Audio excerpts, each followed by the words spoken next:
오늘 우리에게 주시는 하나님의 말씀은 마태복음 20장 1절에서 16절 말씀입니다. 천국은 마치 품꾼을 얻어 포도원에 들여보내려고 이른 아침에 나간 집 주인과 같으니 그가 하루 한 데나리온씩 품꾼들과 약속하여 포도원에 들여보내고 또 제3시에 나가보니 장터에 놀고 서 있는 사람들이 또 있는지라. 그들에게 이르되 너희도 포도원에 들어가라. 내가 너희에게 상당하게 주리라 하니 그들이 가고 제6시와 제9시에 또 나가 그와 같이 하고 제11시에도 나가보니 서 있는 사람들이 또 있는지라. 이르되 너희는 어찌하여 종일토록 놀고 여기 서 있느냐. 이르되 우리를 품꾼으로 쓰는 이가 없음이니이다. 이르되 너희도 포도원에 들어가라 하니라. 저물매 포도원 주인이 청지기에게 이르되 품꾼들을 불러 나중 온 자로부터 시작하여 먼저 온 자까지 삭슬 주라 하니 제11시에 온 자들이 와서 한 데나리온씩을 받거늘 먼저 온 자들이 와서 더 받을 줄 알았더니 그들도 한 데나리온씩 받은지라. 받은 후 집주인을 원망하여 이르되 나중 온 이 사람들은 1시간밖에 일하지 아니하였거늘 그들을 종일 수고하며 더위를 견딘 우리와 같게 하였나이다. 주인이 그 중에 한 사람에게 대답하여 이르되 친구여 내가 내게 잘못한 것이 없노라. 내가 나와 한 데나리온의 약속을 하지 아니하였느냐. 내 것이나 가지고 가라. 나중 온 이 사람에게 너와 같이 주는 것이 내 뜻이니라. 내 것을 가지고 내 뜻대로 할 것이 아니냐. 내가 선함으로 내가 악하게 보느냐. 이와 같이 나중된 자로서 먼저 되고 먼저 된 자로서 나중되리라. 아멘. 오늘 본문에서는 예수님께서 제자들에게 천국이 어떤 곳인지 비유로 가르쳐 주시는데요. 1절에서 이렇게 말합니다. 천국은 마치 품꾼을 얻어 포도원에 들여보내려고 이른 아침에 나간 집주인과 같으니. 자, 오늘 본문 말씀에서 집주인은 무엇을 하였나요? 집주인은 이른 아침부터 나가서 포도원에서 일할 품꾼을 구합니다. 아침뿐만 아니라 오전 9시에도 나가서 품꾼을 부르고 또 12시, 오후 3시, 심지어는 오후 5시에도 나가서 그때까지 일을 하지 않고 빈들거리고 있는 사람들을 불러서 일할 수 있는 기회를 줍니다.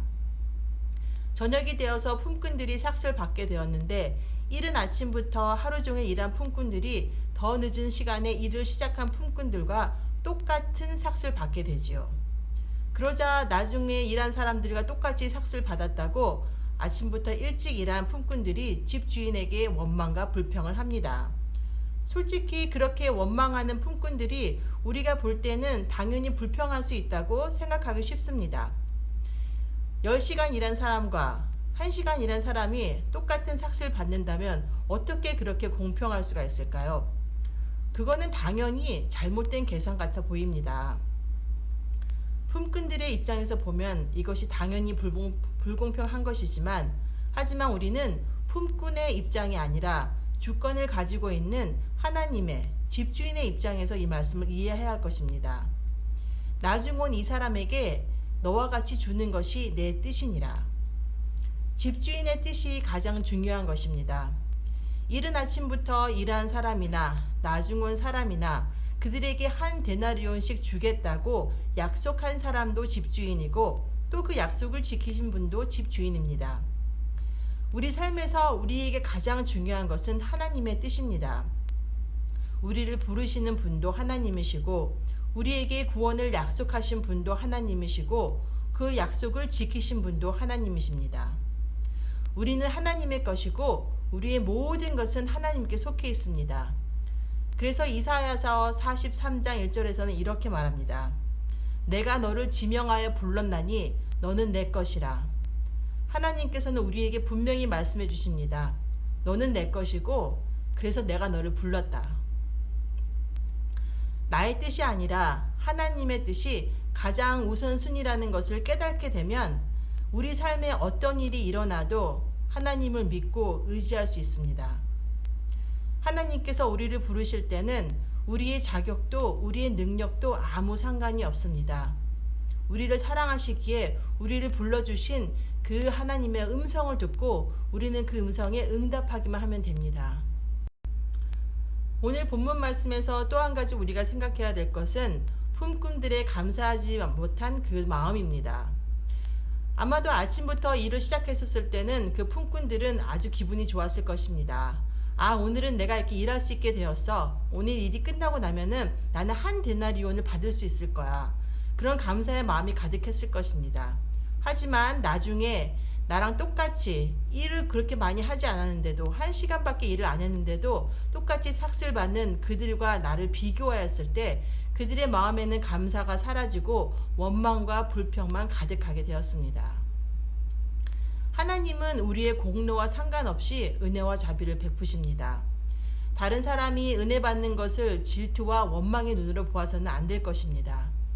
그래서 고린도 후서 12장 9절에서는 이렇게 말합니다. 내 은혜가 내게 족하다라고. 사랑하는 성도님 여러분, 우리는 모두 하나님의 은혜로 부르심을 받았고 우리는 그 은혜에 감사하며 주어진 대로 하나님의 뜻에 순종하기만 하면 됩니다.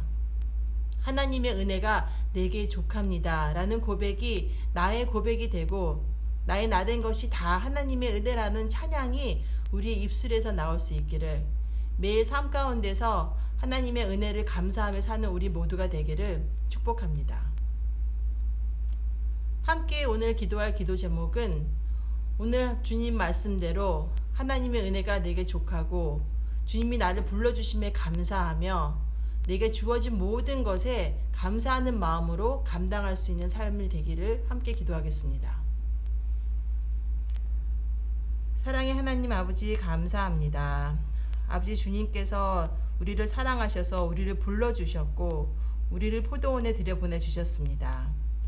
아버지, 그 감사하는 마음을 우리가 잊지 않게 도와주시고 주님께서 주신 그 은혜를 항상 기억할 수 있도록 주님 함께 주시옵소서.